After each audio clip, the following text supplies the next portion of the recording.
de mais uma mulher da Bíblia. E a sua história, essa história está no Velho Testamento. Quem estiver com a sua Bíblia aí, eu vou pedir que abra para a gente estar acompanhando. A gente vai em vários momentos aqui ler textos, tá? Alguns trechinhos. E a nossa história de hoje é a história da mulher sunamita, que está no livro de 2 Reis, no capítulo 4. A gente vai estudar hoje do versículo 8 até o versículo 37. Tá? Então, eu vou começar lendo o versículo 8. Quem achou já texto, diga amém aí. Amém? Acharam? Quem não achou, misericórdia. Pode acessar no celular também, é fácil. Vou começar. Versículo 8. Certo dia, Eliseu foi a Sunem, onde uma mulher rica insistiu que ele fosse tomar uma refeição em sua casa. Depois disso, sempre que passava por ali, ele parava para uma refeição. Em vista disso, ela disse ao marido: sei que esse homem que sempre vem aqui é um santo homem de Deus. Vamos construir lá em cima um quartinho de tijolos e colocar nele uma cama, uma mesa, uma cadeira e uma lamparina para ele. Assim, sempre que nos visitar, ele poderá ocupá-lo. Vamos orar?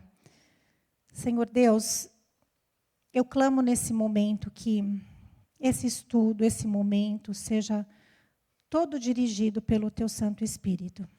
Que o Senhor use a minha vida, use a minha boca nesse momento para trazer o recado que o Senhor tem para nós aqui nessa manhã. Dê direção, Senhor. Dê-nos entendimento, abre as nossas mentes e o nosso coração para a Tua palavra, no nome de Jesus. Amém. Então aconteceu, por que mulher sunamita? Começar que essa mulher nem nome tinha. A Bíblia cita ela como uma mulher sunamita, porque ela era da cidade de Sunem. Né? Então, como eu li aqui essa introdução do texto, Eliseu, um profeta, um santo homem de Deus, e ele estava sempre na cidade, ali nas redondezas, operando milagres, fazendo trabalhos para Deus, e a mulher percebe que ele era um homem de Deus e conversa com o marido para construir esse quartinho. Fez um puxadinho ali do lado de fora da casa dela, um quarto de hóspedes, para que esse homem tivesse aonde ficar. Foi passando o tempo e o profeta percebeu a generosidade dessa mulher. E conversando com o seu servo, que se chamava Geazi, de alguma maneira ele queria retribuir. E ele conversa com o seu servo e diz: Geazi, como que a gente pode retribuir tamanha generosidade dessa mulher? Eles chamam a sunamita e perguntam para ela: o que nós podemos fazer por você? Você quer que eu interceda frente às autoridades, faça alguma coisa por você? E no texto aqui no comecinho diz que ela era uma mulher rica. E ela responde para o profeta: não precisa. Eu estou bem com a minha própria gente. Passa um tempo e Eliseu continua com aquilo em mente e chama de novo Geazi. Fala: Geazi, mas a gente precisa fazer alguma coisa por ela. E aí Geazi fala assim para ela: olha, ela não tem filhos e o marido dela é idoso. Então ele chama a mulher e diz a ela: por volta desta mesma época, o ano que vem, você estará com um filho nos braços. E ela diz: não iluda a tua serva, meu senhor. O tempo passa e acontece que depois de um ano, ela tem um filho. Passa um tempo, o menino já está um pouquinho crescido e o seu marido vai para a colheita junto com os ceifeiros, leva o menino começa a passar mal, tem uma dor de cabeça muito forte e o pai diz: levem o menino para sua mãe. Então, aquela coisa, né, gente, que a gente sempre sabe, a criança, o filho passa mal, mãe que cuida, né?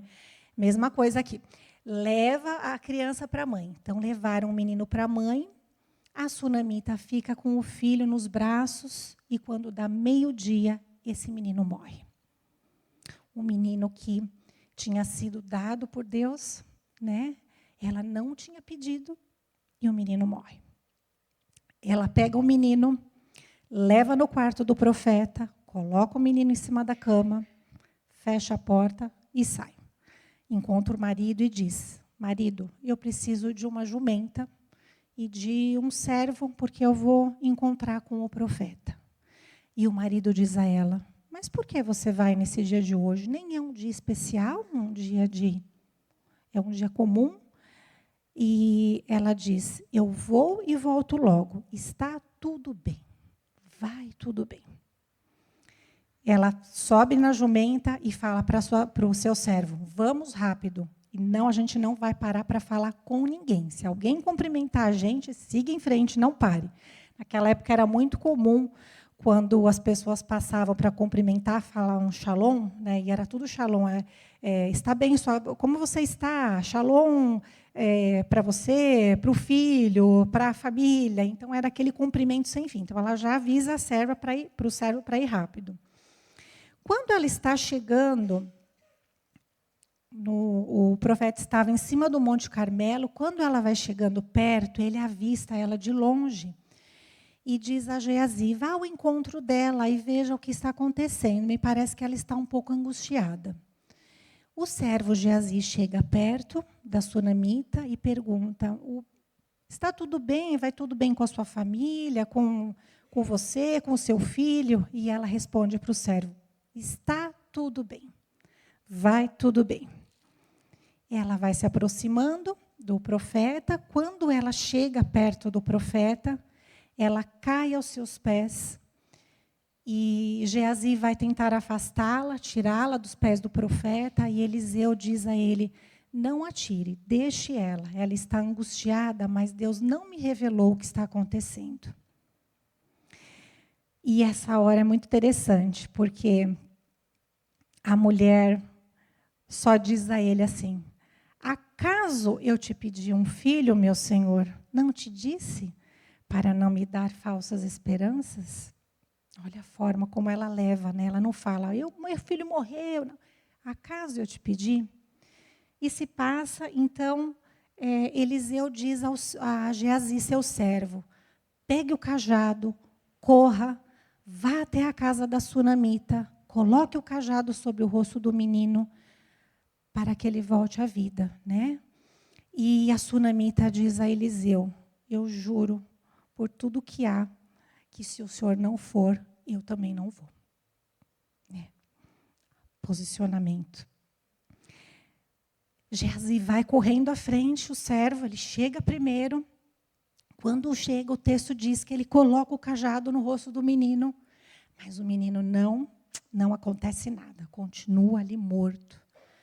Logo em seguida chega Eliseu, chega a mulher, Eliseu entra no quarto, Eliseu fecha a porta do quarto, ora ao Senhor, depois ele se deita sobre o menino, boca com boca, olhos com olhos, mão com as mãos, debruça sobre ele, e o corpo do menino começa a se aquecer. O menino depois espirra 7 vezes e abre os olhos. Eliseu manda chamar Geazi, manda chamar a sunamita, e quando eles entram, o menino está ressurreto, está ali vivo. E ela se prostra perante Eliseu e toma o seu filho. Quantas lições aqui essa história. Uma mulher sem nome, mas que nos traz marcas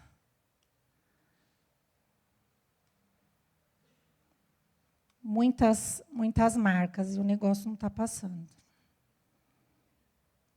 Passa para mim aí. Com muitas marcas, né? A primeira lição que eu tiro desse texto é a característica, bem ali no comecinho, da sensibilidade que a sunamita teve à presença de Deus.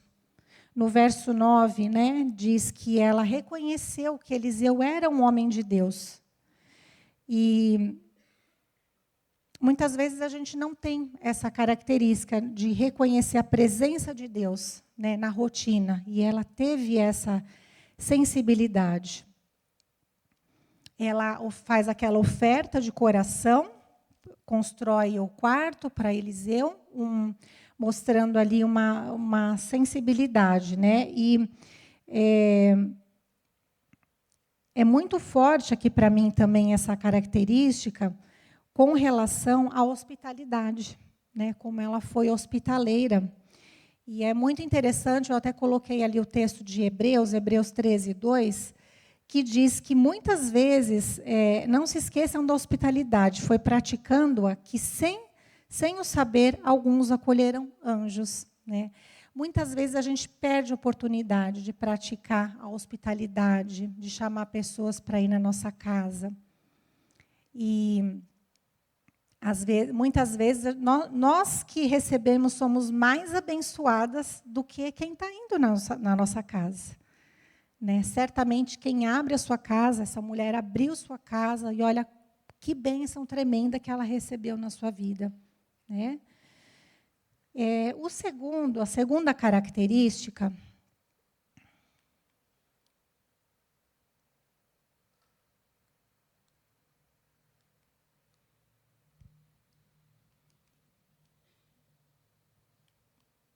não está indo mesmo.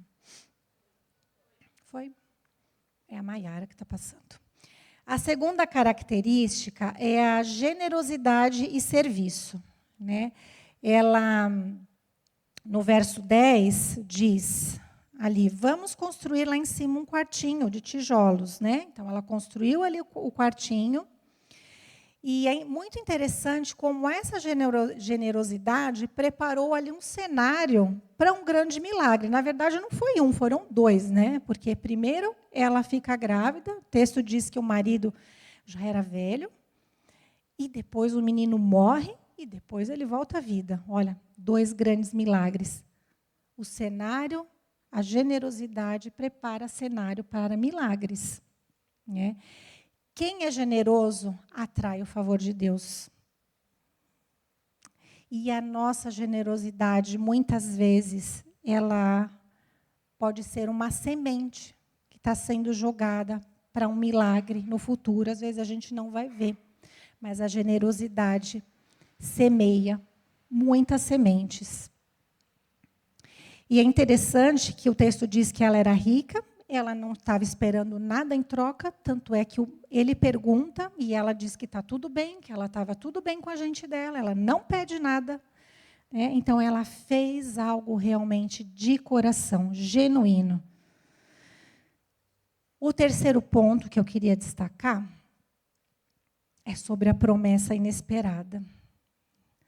No verso 16, diz que por volta dessa mesma época, daqui 1 ano, você vai ter os filhos nos braços. E ela diz, não me iluda, Senhor. Quer dizer, era algo assim, para ela, surreal.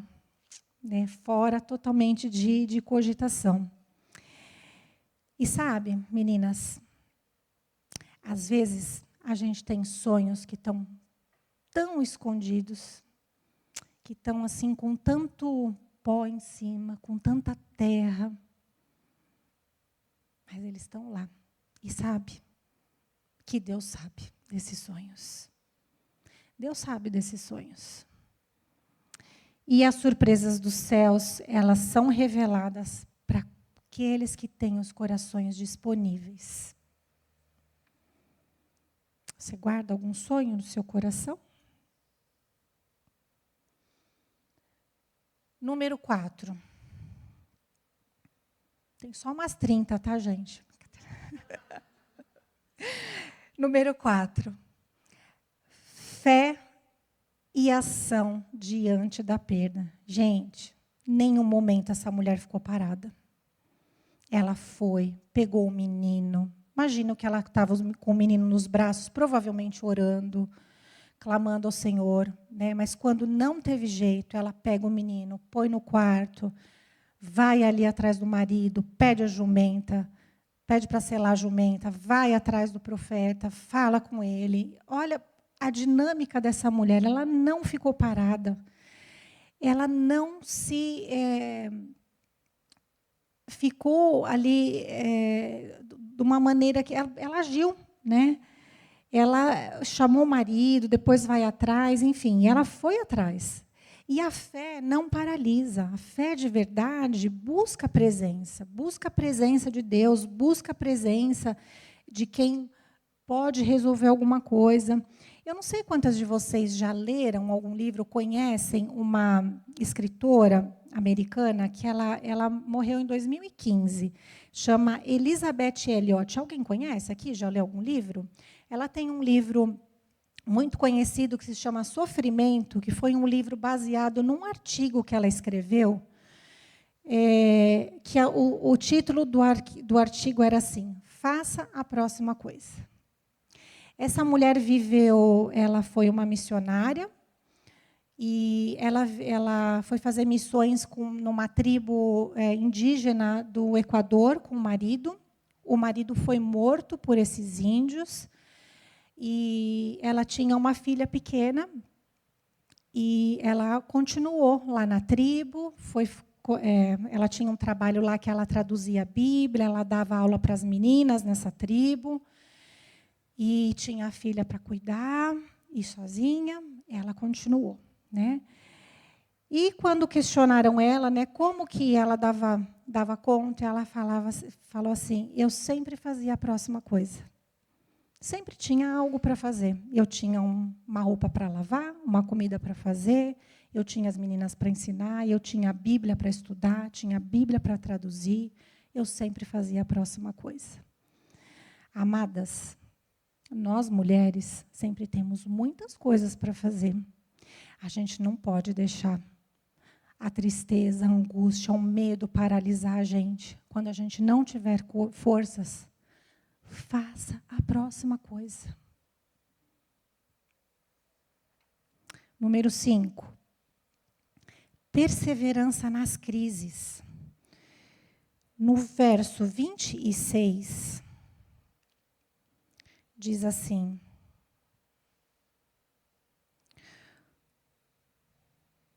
corra ao seu encontro, Geazi indo ao encontro dela, e pergunte: está tudo bem? Vai tudo bem? E ela responde que sim, vai tudo bem. Mesmo com o filho morto, ela declara que está tudo bem. Ela faz essa declaração 2 vezes, uma no verso 26 para o servo e a outra ela já tinha dito para o seu marido no verso 23. Uma declaração de fé abre caminho para transformação e milagres nas nossas vidas. Número 6. Gratidão pela bondade de Deus. Antes de tudo acontecer, antes do milagre, antes dela ficar grávida, antes do milagre do menino voltar à vida, ela já tinha gratidão no coração dela. O Eliseu já tinha perguntado junto com o seu servo se ela queria algo, e ela já tinha declarado que estava tudo bem, que ela estava feliz no meio da gente dela. Já era uma mulher grata com aquilo que ela tinha. Mulheres gratas enxergam mais de Deus. Corações gratos nos levam a estar mais próximas de Deus. Eu tenho sido grata? Você tem sido grata? Pela família, pela saúde, pelos amigos que Deus te deu, pela igreja, por Jesus. Número 7. Sabedoria e discernimento. Eu acho incrível essa assertividade da mulher de ir falar, de ir ao encontro de quem ela sabia que podia resolver. Meninas, quantas de nós ficamos reclamando? Acontece alguma coisa? Tá tudo bem? A gente chega em casa, o marido pergunta, foi tudo bem? Vai tudo bem? E a gente já solta, né, o caminho. Porque isso, porque a minha chefe hoje isso. Eu faço isso também, gente. Me coloco, primeiro levantar a mão. Por que a minha chefe isso? Por que as crianças na escola hoje isso? Por que o meu filho isso? Gente, quem resolve as coisas é Deus, Jesus. Não adianta a gente ficar chorando, reclamando, murmurando com quem não resolve. Ela foi direto com quem resolveu o problema. Olha, o marido perguntou para ela, o que você vai fazer lá? Hoje vai tudo bem, está tudo bem, eu volto logo. Olha a fé dessa mulher e a certeza que ela sabia que Deus conseguiria resolver o problema. Ela podia ter dito ao marido, você é um mole, hein? Leva o menino lá na colheita, deixa o menino no sol, não leva nem um boné para pôr na cabeça dele, filtro solar, nem pensar. Se menino volta com essa dor de cabeça, foi insolação. Você levou a cabeça sua. Volta com esse menino, me dá ele aqui nos braços, aí para ele morrer no meu braço. Por que você já não pegou ele, já não levou para o hospital? Logo de uma vez, você achou o quê? Acho que eu sou médica, que eu ia resolver. Não é? Verdade, não ia ser assim a história?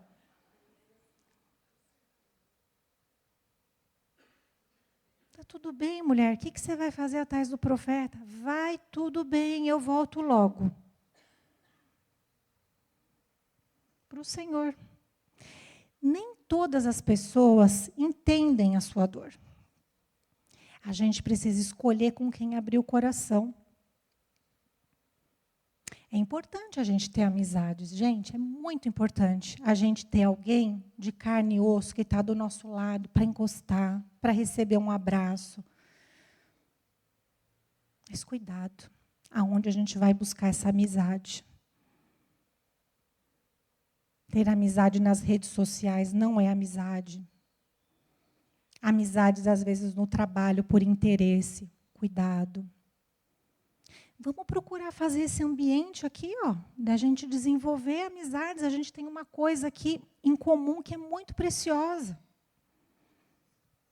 Jesus, a palavra de Deus. Olha que ambiente favorável para a gente encontrar. E a gente não precisa ter 500 amigos, não. Se tiver uma amiga, aquela que você vai comer 1 quilo de sal junto com ela, caminhar. Aquela que te olha e fala, você não está legal. Você não está legal hoje, estou percebendo. Vem aqui que eu vou te dar um abraço. Você quer que eu ore por você? A gente precisa disso.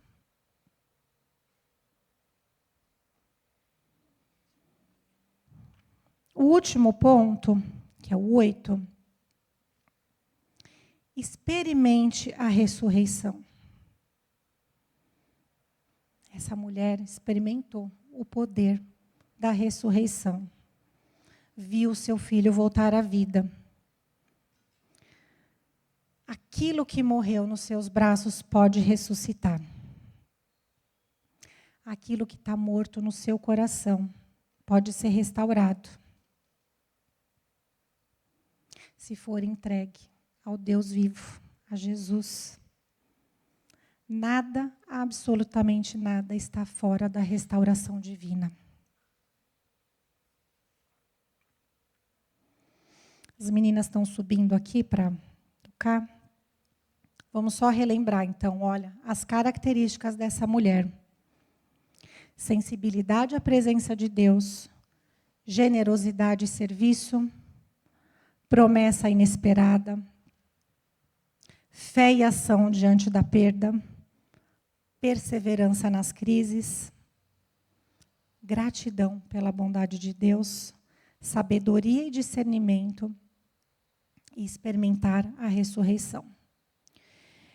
Essa mulher, ela não teve o nome registrado, mas ela deixou grandes, grandes marcas e a sua fé certamente ficou eternizada.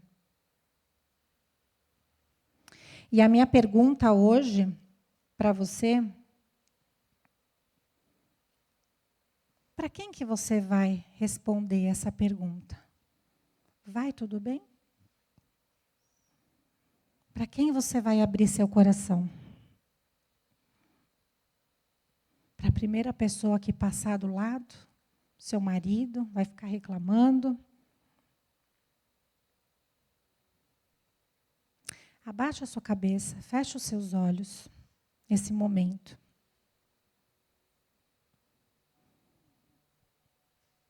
E vamos pensar que Jesus, que é o Deus encarnado, Ele viveu entre nós. Ele sentiu as mesmas dores que você. Ele quer ser seu amigo.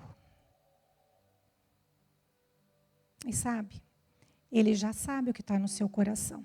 Assim como a mulher que caiu nos pés daquele profeta.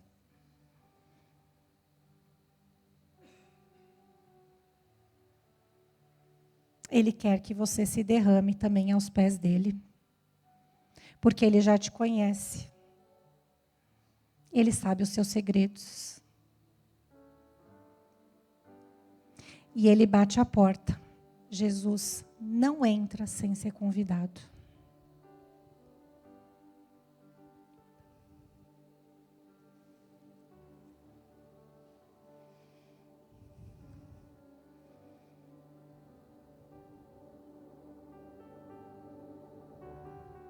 Quanto amor, Senhor, derramado em nossos corações nessa manhã.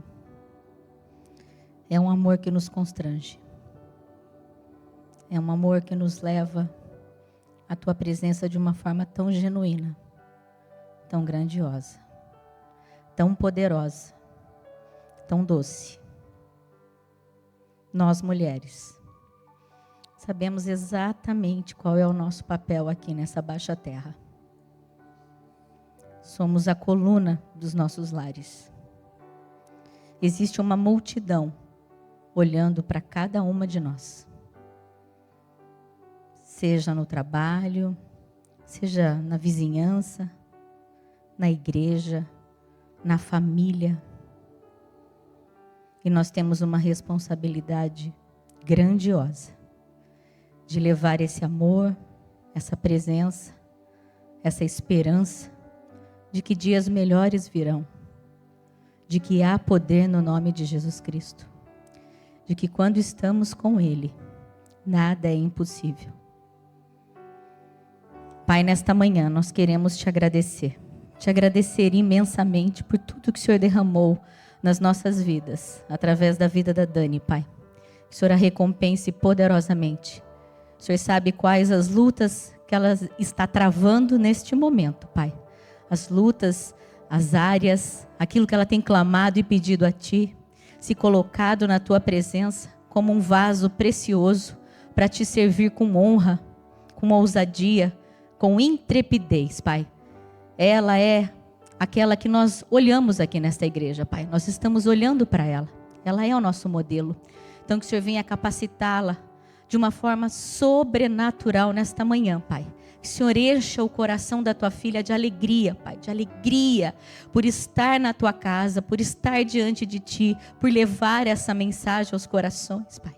Em nome de Jesus, por ser coluna na casa dela, por haver um despertamento maior em ti, para que obras maiores e tempos melhores que virão na vida dela, do Fábio e de todos ali.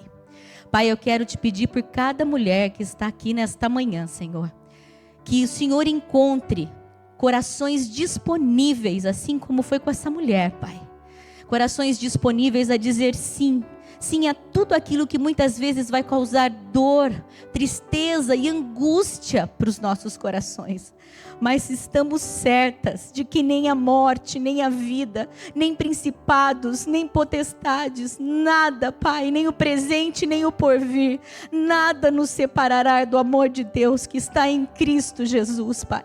Então, Pai, nós te agradecemos nesta manhã com tudo que temos e somos, que não é absolutamente nada se o Senhor não estiver, Pai. Nós somos limitadas, pequenas e frágeis, mas diante de Ti, Pai, contigo nós saltamos muralhas, com o nosso Deus, Pai, nós desbaratamos exércitos, porque sabemos que há um nome que está acima de todo nome, e esse nome se chama Jesus Cristo de Nazaré, Pai, e nos levantamos nesta manhã, Pai, muitas vezes com o coração pequeno. O Senhor sabe cada coração que entrou aqui, Pai, a tristeza, a angústia, os medos, Pai, tudo que cada filha tua vem enfrentando ao longo da história, nessa semana, neste dia, Pai. Mas nós também temos a certeza, Pai, que o Senhor é aquele que vem com o bálsamo de Gileade. O Senhor é aquele que nos renova, porque o choro pode durar uma noite, mas a alegria virá pela manhã, Pai. E nós te rendemos graças. Visita, Pai, cada um dos nossos amados que estamos representando aqui nesta manhã, Senhor. Vá ao encontro das necessidades de cada um, Pai. Aquelas que se programaram para estar, mas também não conseguiram, Pai. Que o Senhor derrame desta mesma unção, deste mesmo amor e desta mesma graça, Pai. Tudo para a tua honra e para a tua glória. Essa é a nossa oração. Em nome de Jesus. Amém. E amém.